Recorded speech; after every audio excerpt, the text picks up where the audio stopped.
철학사에 길이 남아있는 인물 중에 한 사람이 임마누엘 칸트인데요. 그 칸트가 그 소피아, 지혜를 연구하면서 인간에게 행복을 주는 지혜가 무엇이냐, 이 연구하는 가운데 인간이 행복해지려면 세 가지 조건이 반드시 갖춰져야 된다. 이 세 가지 꼭 필요하다. 그 첫째가 뭐냐면은 일이 있어야 된다. 일 없이는 행복할 수 없다. 여러분 중에 내가 빨리 은퇴하고 재밌게 살아야지 이러는 분이 있을지 모르는데 천천히 은퇴하십시오. 일 없으면 굉장히 힘들어요. 근데 어떻든 이 일이 없으면 안 된다는 거예요. 그래서 할 일이 있고 할 일을 해 나갈 때 행복할 수 있다. 또 한 가지는 사랑할 대상이 있을 때 행복하다는 말입니다. 누군가를 사랑하면서 또 사랑을 받게 될 때 삶의 의미를 누리게 되고 뭔가 역동적인 힘을 얻을 수가 있다는 말이죠. 그래서 이 사랑할 때 삶의 기쁨과 행복을 누리게 된다. 근데 이 세 번째가 필수적이라는 거예요. 아무리 일이 있고 사랑할 사람이 있고 사랑을 받고 사랑한다 하더라도 이것이 없으면 안 된대요. 이것이 뭐냐면 믿음이라는 겁니다. 믿음 안에 희망이 있고 믿음 안에 소망이 있다. 그래서 이 믿음이 있을 때, 믿는 것이 있을 때 이 사람의 행복은 진정으로 확장될 수도 있고 시작될 수도 있다는 말입니다. 여러분, 무언가 믿는 데가 있으면 좀 안정감도 누리지 않습니까? 여러분, 은퇴 이후에 여러분의 삶에 대해서 불안하죠. 그래서 여러분 열심히 저축하죠.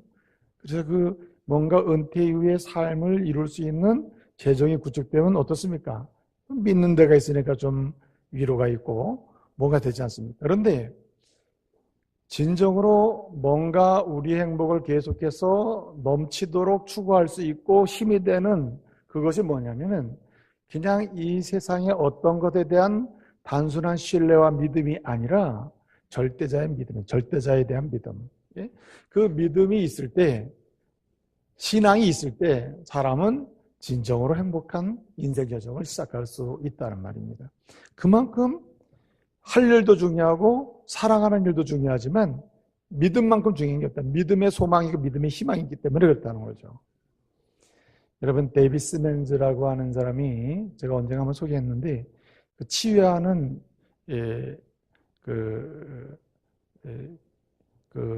치유하는 뭐랄까요, 소망이랄까요, 은혜랄까요, 이런 제목의 책을 썼거든요. 치유하는 은혜, 치유하는 소망, 치유하는 은혜, 치유하는 은총, 이런 건데, 치료하는 은총, 이런 책을 썼는데요. 그 책에서 시먼즈가 이런 얘기를 해요. 사람이 은혜를 그렇게 받고 싶어 하고 은총을 받고 싶어 하는데 은총을 못 받는 이유가 있다는 거예요. 성도가 은혜 받고 은혜 받으면서 즐겁게 살고 싶은데 은혜를 받지 못하는 이유가 있대. 은혜의 장애물이 있다는 거예요. 그 장애물이 뭐냐? 자기의 의존성이 높을 때 그게 장애물이 된다. 자기를 너무나 자기 의존하고 자기에 대해서 너무나 기대하고 살 때 자기 의존성이 높을수록 은혜가 임하기가 어렵다는 거예요. 그래서 자기를 의지하고 자기를 믿으면 은혜가 들어올 공간이 없어진다는 거죠. 그 다음에 또 뭐라고 하냐면 이렇게 얘기해요. 개인주의가 강화될수록 은혜가 들어갈 공간이 없다. 왜 은혜 못 받는가? 개인주의가 강하고 이기주의가 강하기 때문이다 이거죠. 또 한 가지 더 합니다. 왜 은혜 못 받나? 시먼즈는 말하기를 이렇게 치료하는 은혜, 회복되는 은혜를 받지 못하는 이유 중에 하나가 무엇 때문인가? 그것은 바로 생각 없이 본질이 바뀌지 않고 행동만 하기 때문이다. 이거 다른 말로 하면 흉내내기. 예? 예컨대 여러분 이렇게 예배 드리는 흉내를 내고 기도하는 흉내를 내고 각가지 형식적으로 모양을 갖춰서 여러 가지 행동을 하지만 근원적으로 내적인 변화 없이 생각이나 마음이나 이런 심령이 변화가 일어나지 않는 가운데 행동만 바꿔서 계속 하잖아요. 그렇기 때문에 그런 유형의 행동을 반복하기 때문에 은혜가 임하지 않는다는 것입니다. 여러분, 수십 년을 신앙생활을 하고도 건조하고 메마른 아주 그러한 인생을 살아가는 경우가 많잖아요.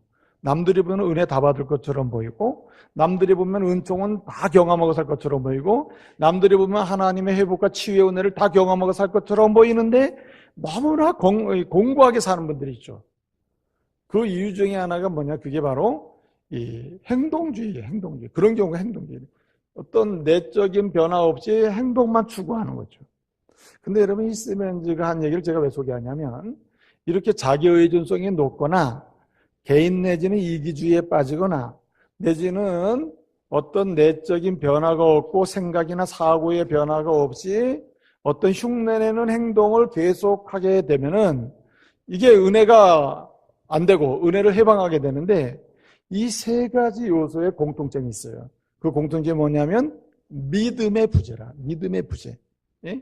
하나님을 향한 믿음의 부재, 절대자에 대한 믿음의 부재가 바로 개인주의요, 행동, 변화 없는 행동이요, 그리고 자기 의존성, 자기가 과도하게 자기를 의지하고 자기에 대해 기대, 자기 자신에 대한 기대를 속에서 살게 된다는 말입니다.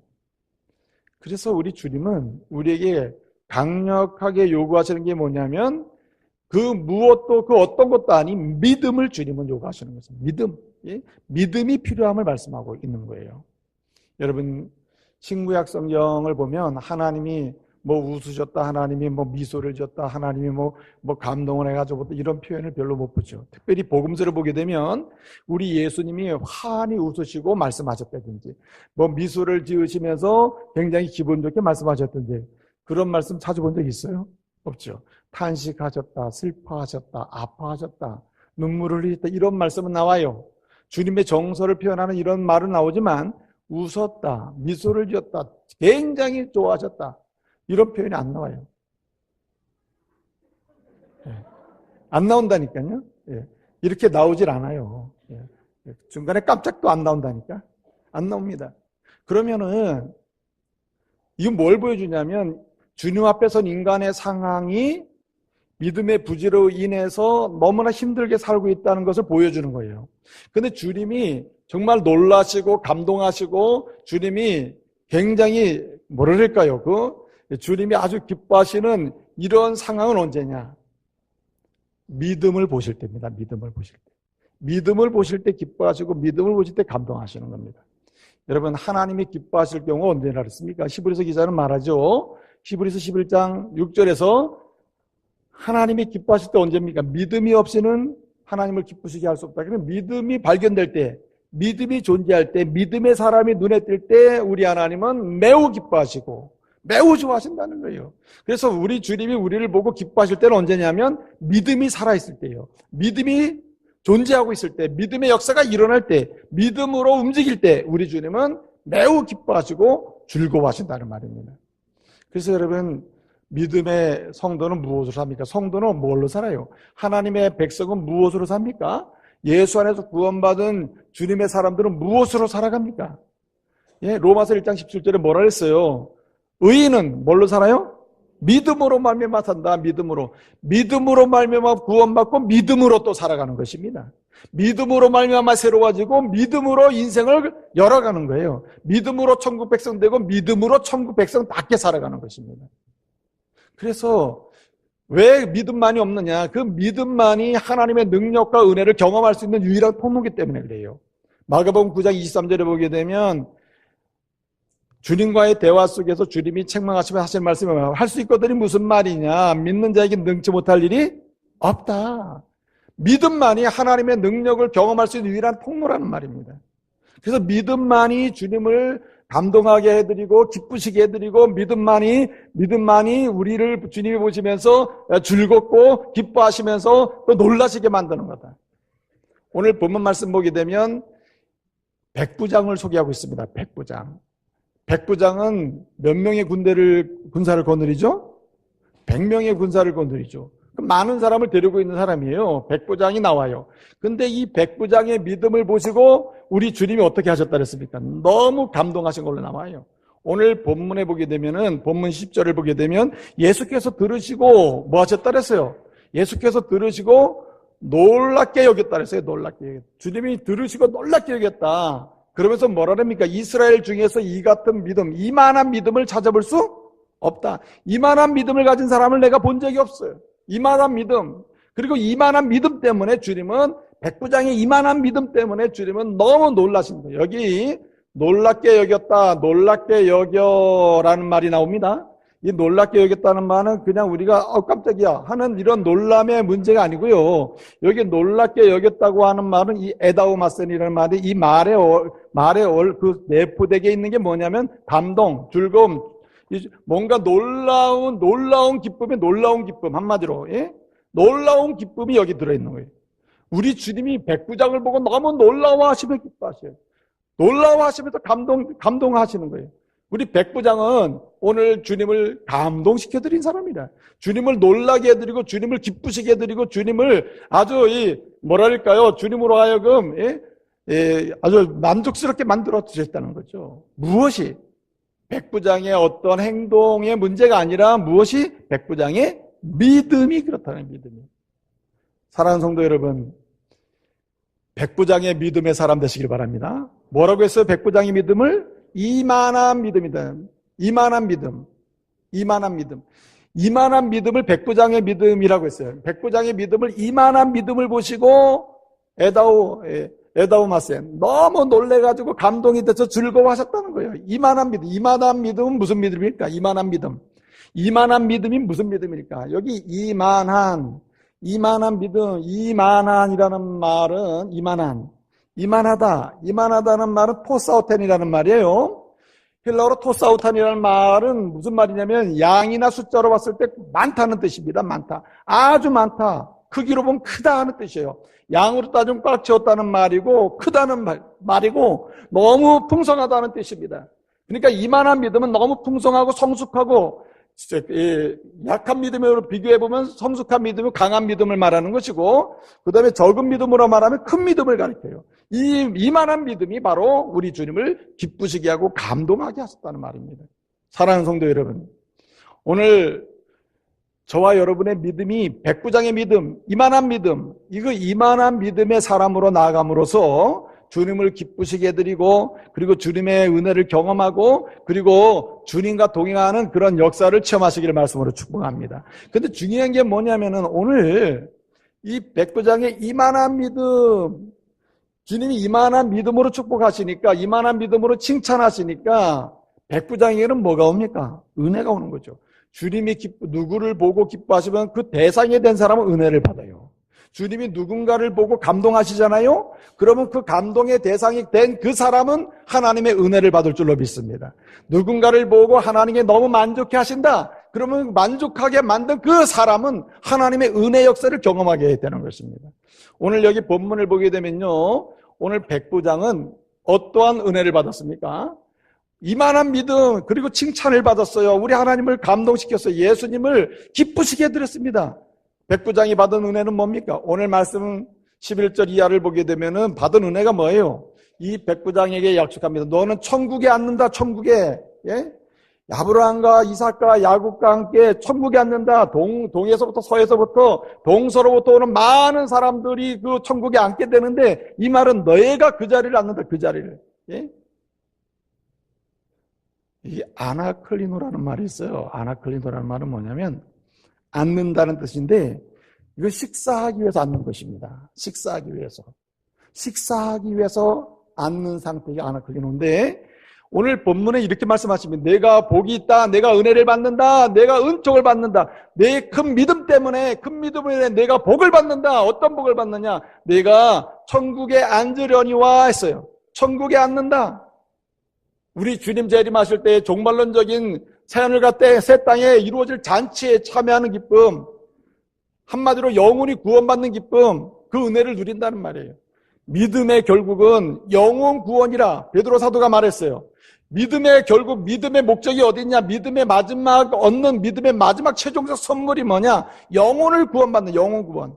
말하자면 오늘 말씀에 천국에 앉는다, 영혼 구원을 받는다, 천국의 백성이 된 천국에 들어가게 된다는 말이에요. 여러분, 믿음이 장차 하늘의 은혜와 상급을 받게 하는 통로인 줄 믿으시길 바랍니다. 그래서 하나님이 기뻐하시고 하나님을 기쁘시게 드리는 믿음은 장차 내세의 천국의 복과 하늘의 위로와 상급을 받게 만들어요. 오늘 백부장은 그 은혜를 약속받았고 누리게 된 겁니다. 무엇 때문에? 이만한 믿음 때문에. 그 믿음 때문에. 그리고 또 무슨 복을 받았습니까? 오늘 마지막 절에 보면 13절에 내 믿은 대로 될지어다. 믿은 대로. 그가 믿고 있었던 대로 뭘 받았습니까? 그 하인이 치료함을 받고 즉시 나았고 회복의 역사를 경험했단 말입니다. 여러분 창세기 49장에 보면 야곱이 자신의 12아들을 죽기 전에 축복하는 장면이 쭉 나와요. 야곱이 12아들을 축복하는데 12지파를 축복하는 거죠. 그 12아들을 축복하는데 그 12아들 중에 요셉을 축복하게 됩니다. 그 요셉을 축복하는 창세기 49장 25절에 보게 되면 요셉을 축복하면서 이렇게 얘기합니다. 위로 하늘의 복과 아래로 깊은 샘의 복을 받을 것이다. 위로 하늘의 복과 아래로 깊은 샘의 복을 받는다. 누가 받습니까? 여러분 믿음의 사람이 받는다 이거죠. 약속 언약의 말씀을 믿고 가는 너희는 그런 복을 받게 된다. 그 약속의 언약의 말씀을 따라서 끝까지 가는 너희는 그 복을 누리게 된다는 말입니다. 여러분 바로 백부장이 그 은혜를 입은 거예요. 위로 하늘의 복, 천국의 복, 영원 구원의 복, 내세를 약속받는 복, 영생이 보장받는 복을 받았어요. 그리고 이 땅에 있는 동안에 아래로 깊은 샘의 복, 땅에서의 복, 삶을 살아가면서 필요한 것을 공급받는 그런 복을 받는다. 여러분 이 세상을 살아가면서 때때로 필요를 공급받고 은혜를 체험하는 것들 많죠. 이런 것들은 하늘에서 누릴 하늘의 복의 예표에 불과해. 사실은 완전한 건 아니에요. 이 세상에서 받고 누리는 것들이 완전한 게 아니에요. 모든 게 아니에요. 하늘에서 누릴 복을 생각해보면 이건 예표에 불과하다. 그림자에 불과해요. 그런데 말입니다. 믿음의 사람만이 그 은혜를 경험하고 하늘의 복도 누리겠다. 오늘 백부장이 그 복을 받은 것입니다.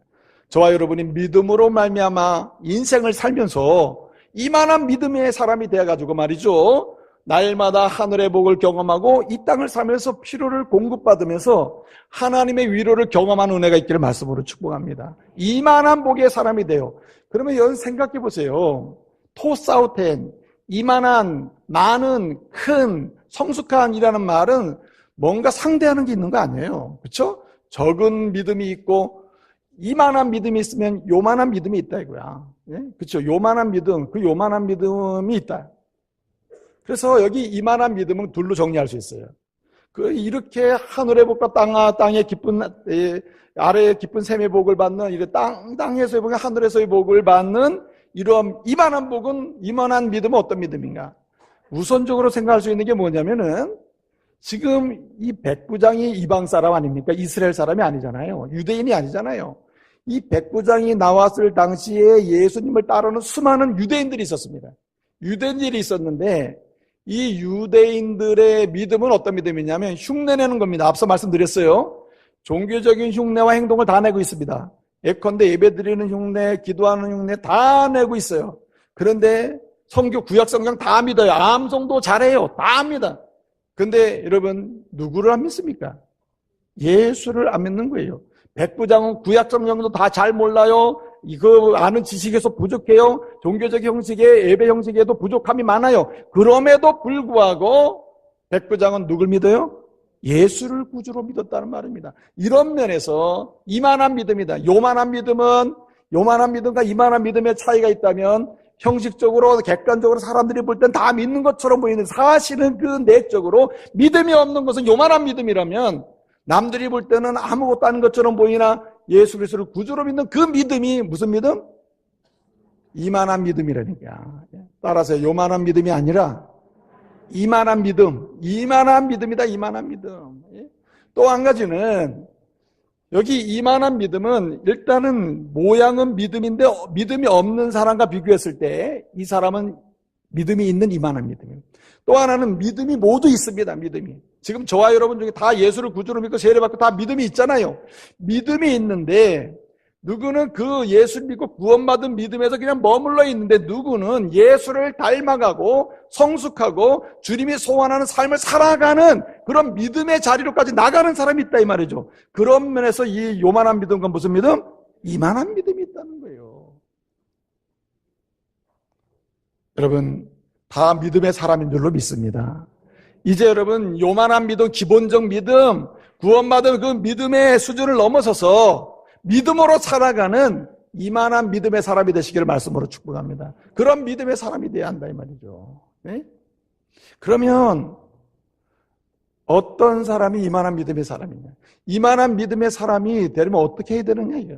오늘 백부장을 통해서 우리는 그 말씀을 추적해 갈 수가 있어요. 백부장을 통해서 본받으라고 오늘 이 말씀을 우리에게 주십니다. 오늘 백부장의 믿음을 오늘 강조하고 있어요. 백부장은 유대인도 아니고 이스라엘 사람도 아니잖아요. 남들이 볼 때는 믿음이 있다고 평가받기도 어려운 사람이었어요. 그런데 지금 백부장의 믿음이 중요한 하도가 되고 있는 것입니다. 그 이만한 믿음이 돼야 한다. 이만한 믿음. 이만한 믿음의 사람이 되려면 어떻게 되는가? 우선 중요한 것은 뭐냐면 이만한 믿음, 믿음이 있고 이만한 믿음으로 성장하는 큰 믿음, 그 믿음의 사람은 어떤 사람이냐면 사람을 귀히 여기는 믿음이에요. 할렐루야. 여러분 믿음으로 살고 믿음으로 구원받고 믿음의 사람이 되잖아요. 믿음이 자라면 자랄수록 이만한 믿음, 토사우텐 점점 꽉 찬 믿음으로 성숙한 믿음으로 자라가잖아요. 자라갈수록 우리에게 주어지는 게 뭐냐면요. 사람이 눈에 보여요. 사람이 보인다고요. 여러분 타락한 사람의 의식 구조는 기본적으로 어떤 거냐면 위에 누구냐 밑에 누구냐입니다.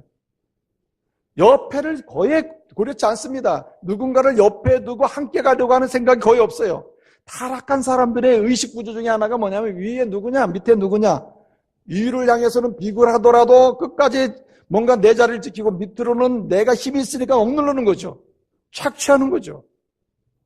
근데 여러분 믿음이 그 마음에 들어가고 믿음이 그 사람을 변화시키고 믿음으로 인해서 구원받고 믿음으로 인해서 하늘의 소망을 두면서 살아가는 사람이 되잖아요.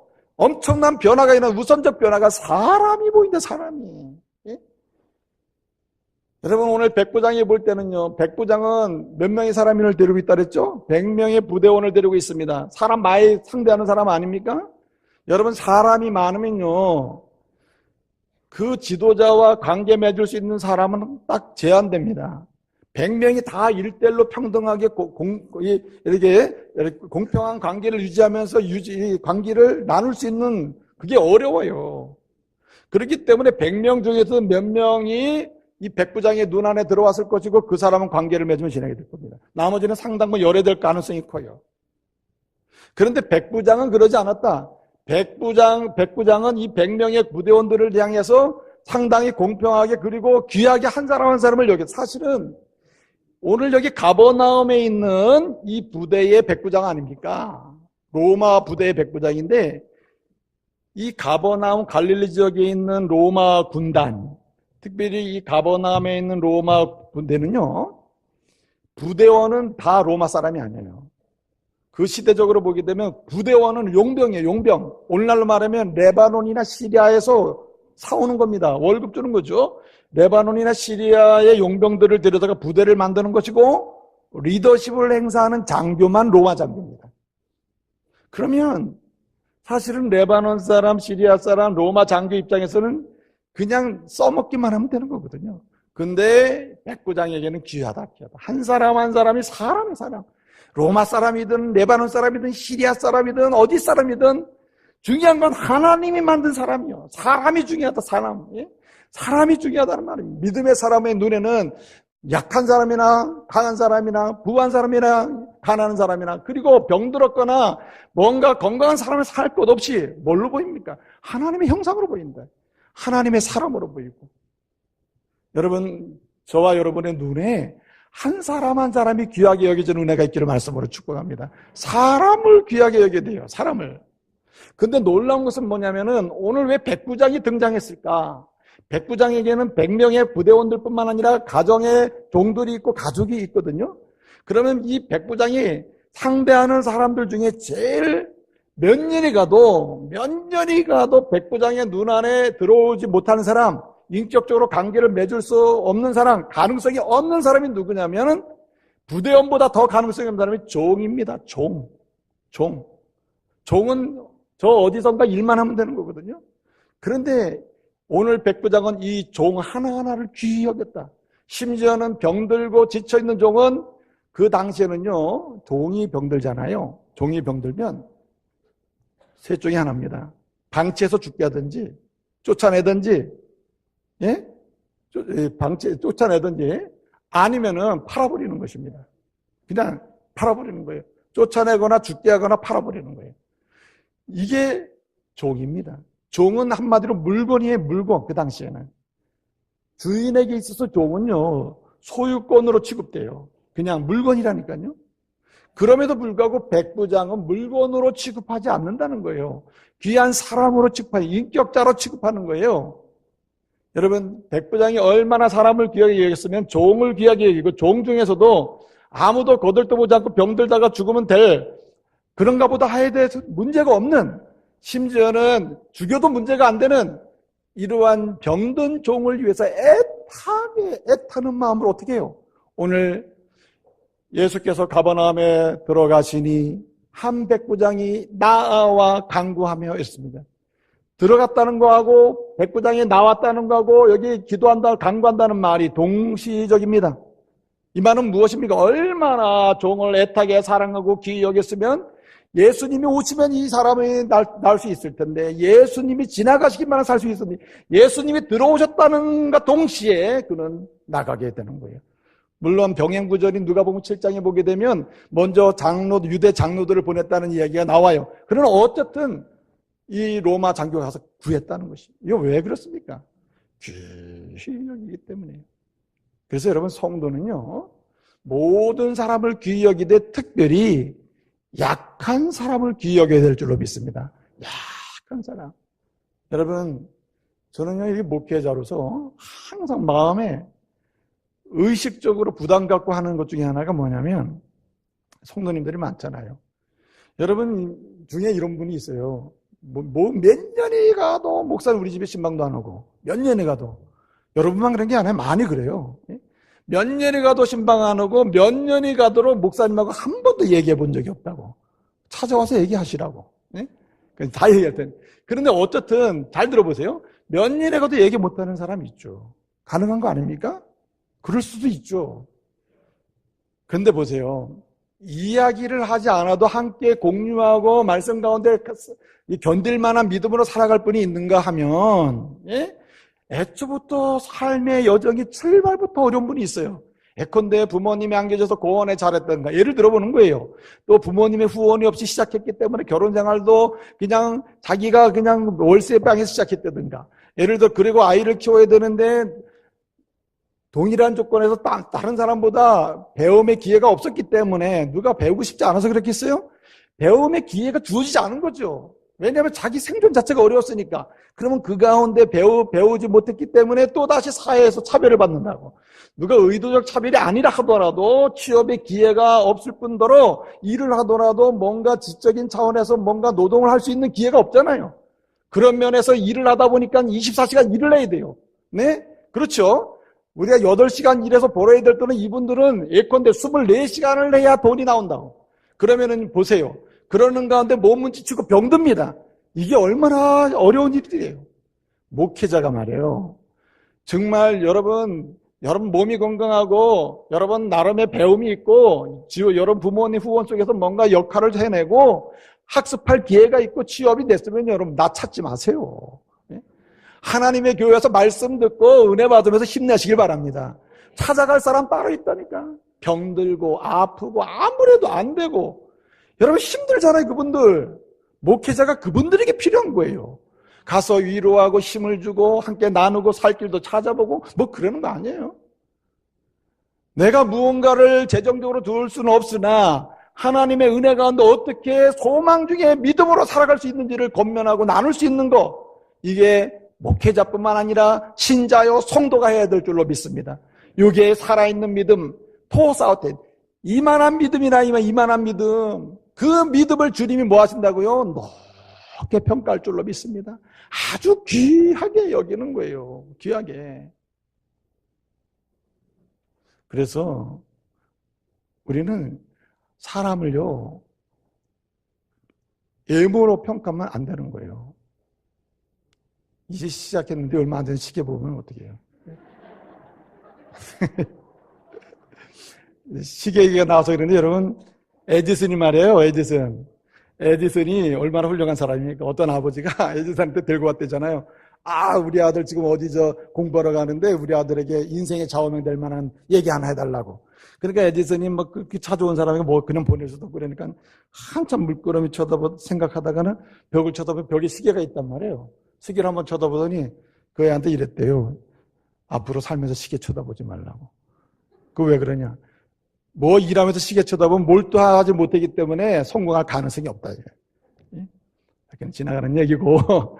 자, 보세요. 그래서 중요한 게 뭐냐면은 이렇게 이만한 믿음의 포인트는 사람에 있다. 한 사람을 사랑하는 거예요. 여러분, 예수님이 이 땅에 오신 목적이 어디 있습니까? 사람이요, 사람. 저와 여러분 때문에 오신 거예요. 한 영혼 때문에 오셨단 말이에요. 우리 주님이 마태복음 20장 37절 이에 하신 말씀이 뭡니까? 예? 마음과 뜻과 정성을 다해서 하나님을 사랑하고, 예? 이것이 그거 첫째 되는 계명이며 둘째는 이와 같으니 내 이웃을 네 몸같이 사랑하셨으니 이것이 온 율법과 선지자의 뭐라 그랬어요? 강령이라. 그 당시에는 이 모든 율법과 선지자는 구약 성경인데 구약 성경에서 하고자 하는 말이 뭐냐? 예수 믿고 구원받아서 뭐 하며 살아라? 사람 사랑하며 살라 이거예요. 하나님 사랑하는 것은 가시적으로 사람 사랑하는 걸로 나타나요. 사람을 미워하는 것은 누굴 미워하는 거냐면 사람 미워 하나님 미워하는 것입니다. 사람을 실망시키는 것만큼 하나님 실망시키는 거예요. 사람을 병들게 하고 아프게 하는 것만큼 주님의 마음을 아프게 하는 거예요. 그러므로 여러분 정말 이만한 믿음, 성장하는 믿음, 강한 믿음, 큰 믿음, 이만한 믿음이라 이 믿음을 본 적이 없는 내가 너희서 보고 난 너무 기쁘다. 이러한 칭찬받는 성도가 되기 위해서라면 사람 귀하게 여기시기 바랍니다. 한 영혼이 특별히 약자를 사랑하고 연약한 자를 돌볼 수 있는 믿음의 마음과 실천이 있기를 말씀으로 축복합니다.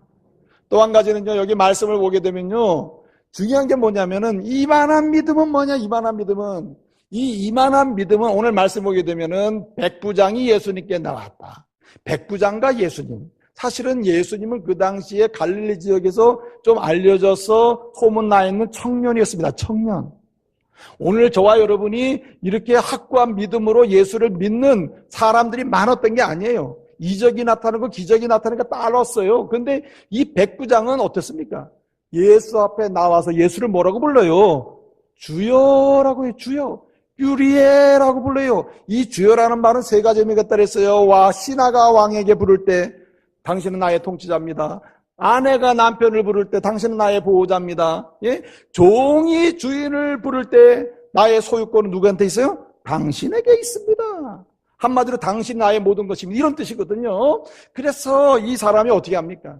예수 앞에 나가서 주여 부르고 있다. 사실은 현상적으로는요, 이 백부장이 100명의 부대원들로부터 무슨 얘기를 듣고 있냐면 주여라고 호칭을 받습니다. 주여.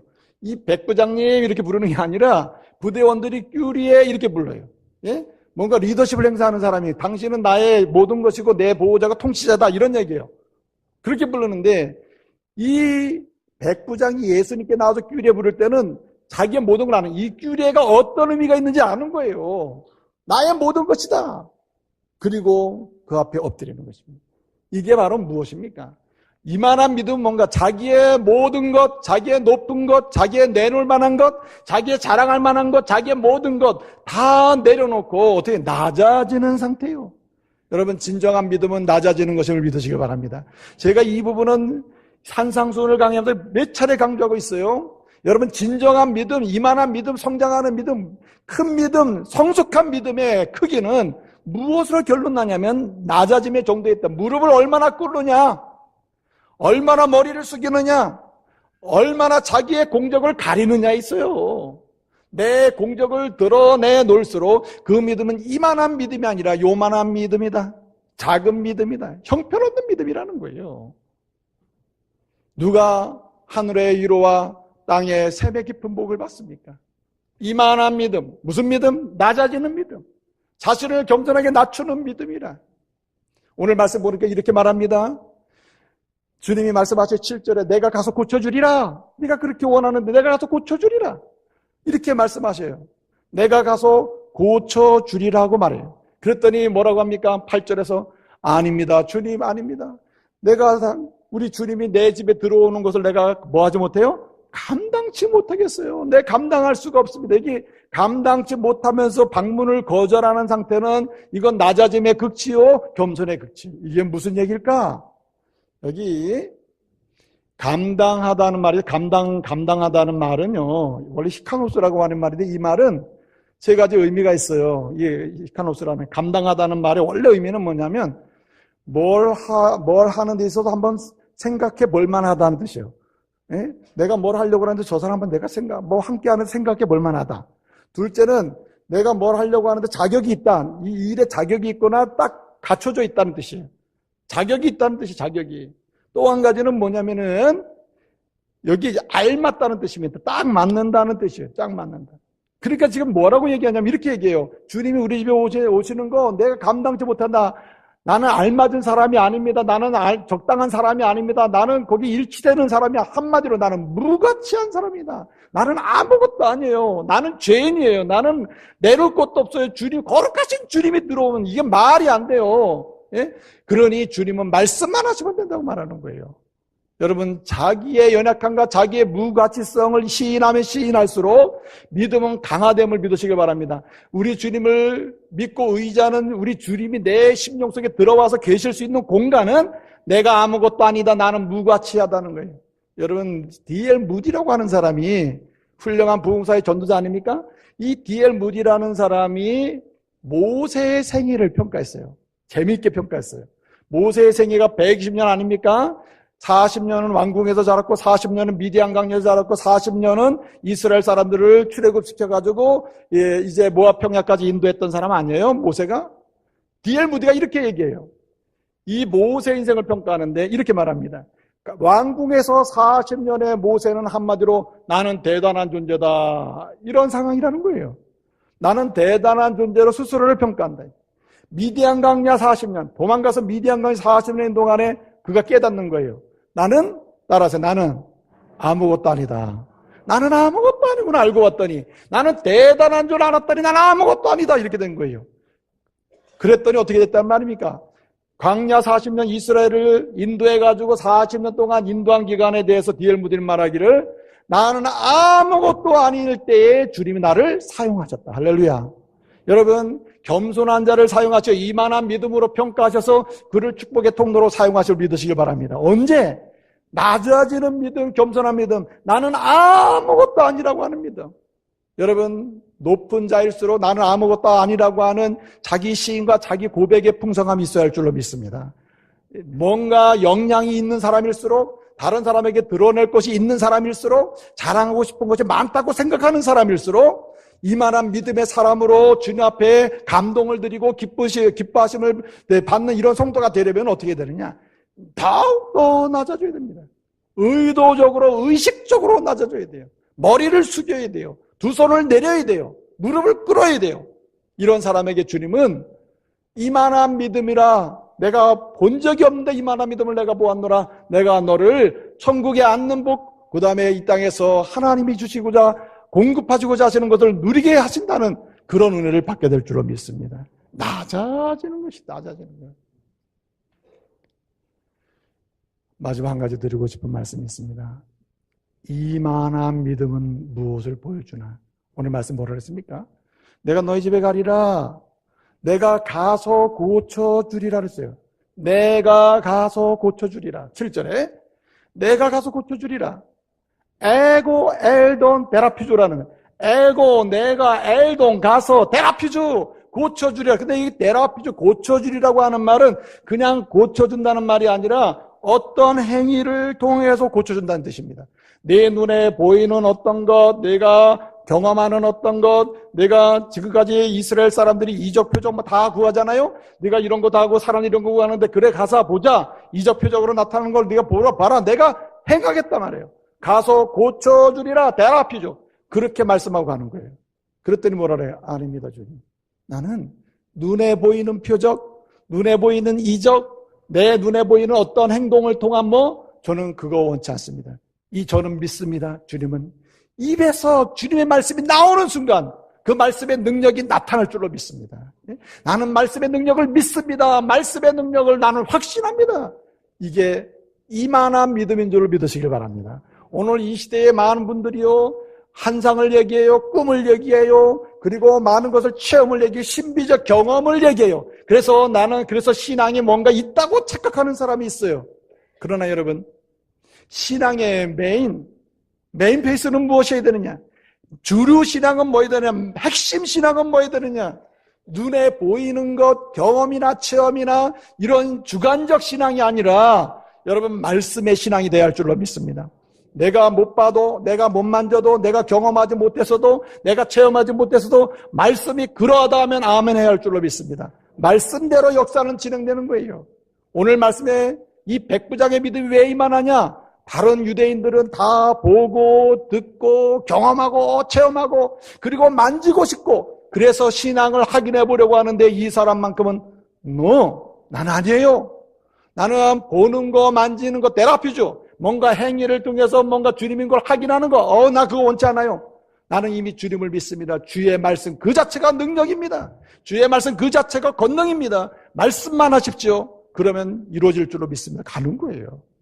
오늘 여러분 이 시대를 견디게 하고요, 교회를 교회되게 하고 가정을 가정되게 하고 신앙의 역사를 계속해서 이어가는 신앙의 주류의 역사는 누구냐면 말씀의 신앙을 소유한 사람이에요. 그래서 여러분 재밌는 말씀이 오늘 여기 아주 재밌는 말씀이 뭐냐면은 다만 말씀으로만 하옵소서 그랬거든요. 다만 말씀으로만이라는 말이 여기 모논로그라는 말이에요. 말씀으로만 하옵소서 에이페 이러는데 여기 중요한 게 뭐냐? 이 말을 직역을 해보면은 말씀으로만은 한마디로 영어로 하면 word예요. 한마디의 말이에요. 한마디의 말. 한마디의 말이면 딱 끝난다는 뜻이에요.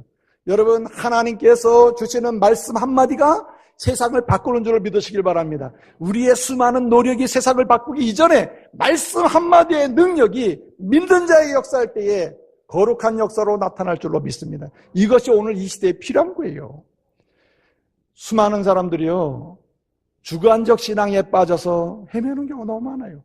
예?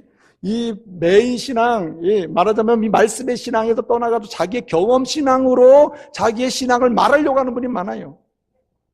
그러면 안 된다, 이거. 자, 내가 보니까 어젯밤에 꿈을 꿨는데, 이렇게 나가면 안 된다고. 예? 내가 말이요, 며칠 전에 환상을 봤는데, 여러분 따라하세요. 환상보다, 꿈보다, 경험보다, 체험보다 더 완벽한 능력, 말씀인 줄로 믿습니다. 말씀밖에 없어요, 말씀밖에. 여러분이 내게서 전혀 경험이 안 된 말씀인데 어떻게 믿어요? 아니에요. 말씀이기 때문에 믿어야 돼요. 예?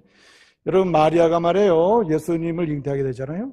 내가 잉태한 사람은 성령을 잉태한 메시아다. 뭐라고 했습니까? 말씀대로 이루어지이다. 예? 말씀대로. 그래서 구속의 주님 되신 예수님이 이 땅 가운데서 역사하시고 그 공생의 사역을 하시게 되는 거 아니에요. 말씀대로 이루어짐을 믿었기 때문에. 네? 그래서 이 말씀의 신앙을 가진 사람은 이 말씀의 신앙으로 인해서 이만한 믿음으로 성장하는 사람은 한마디로 흔들림이 없어요. 견고해요. 움직이지 않아요. 움직이지 않아. 네?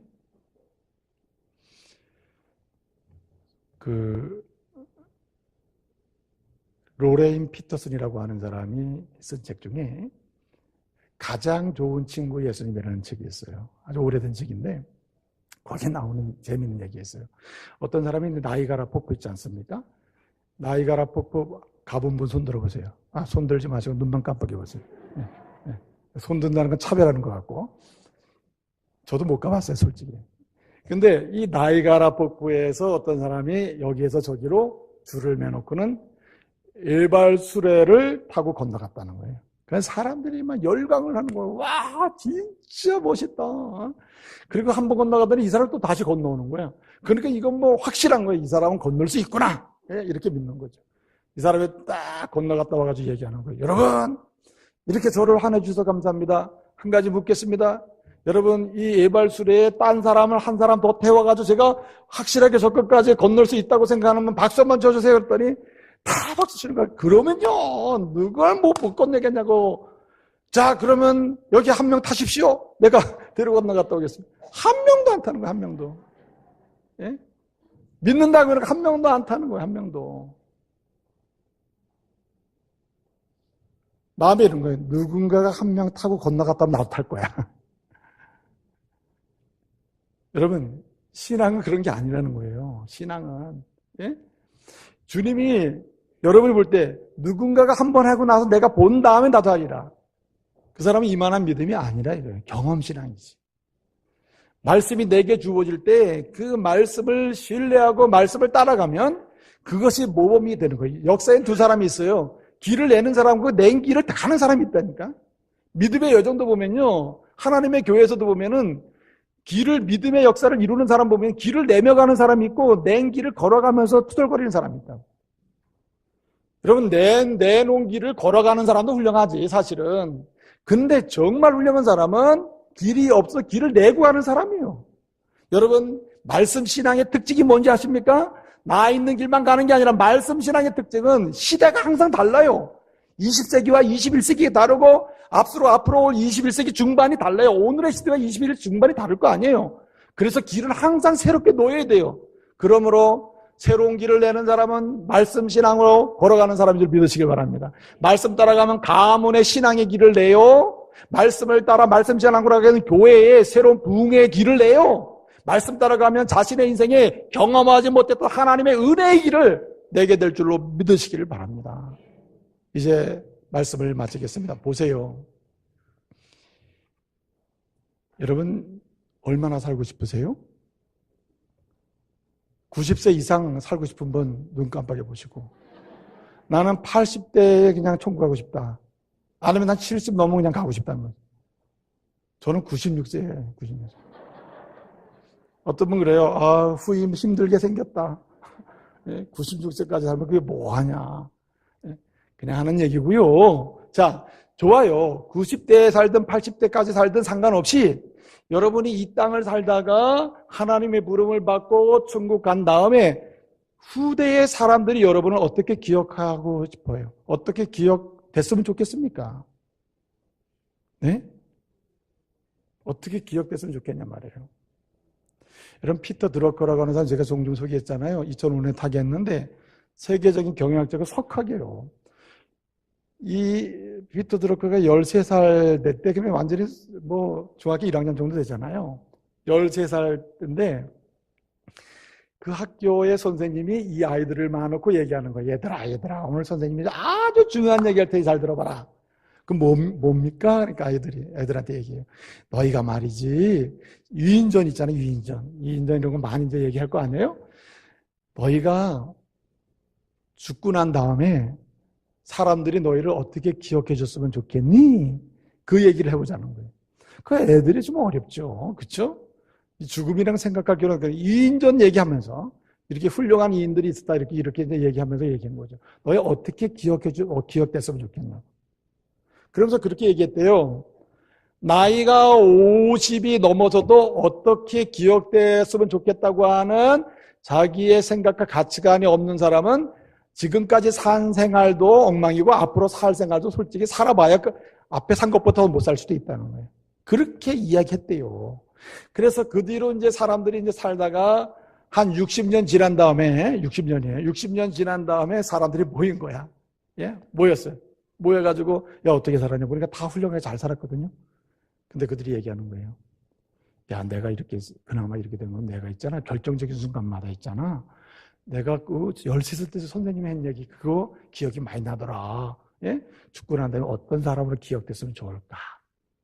그래서 그거 생각하는 가운데 열심도 내게 되고 성실하게 되고 뭐 등등 이렇게 얘기하더라는 말이에요. 여러분 그 말이 100% 맞는지 안 맞는지는 각각 알아서 생각할 거지만 확실한 건 있어요. 저와 여러분이 이 땅을 떠나간 다음에 적어도 이것은 확실해야 돼요. 어떻게 기억돼야 하는가? 믿음의 공동체에서 여러분의 가문에서 여러분의 주변 사람들 가운데서 함께 신앙생활했던 사람들에서 적어도 그분은 따라서요. 이만한 믿음의 사람이었어. 진짜 이만한 믿음의 사람이었어. 이만한 믿음의 사람, 그 사람은 정말 훌륭했어. 하나님이 기뻐하시는 사람이었어. 이렇게 기억되기를 말씀으로 축복합니다.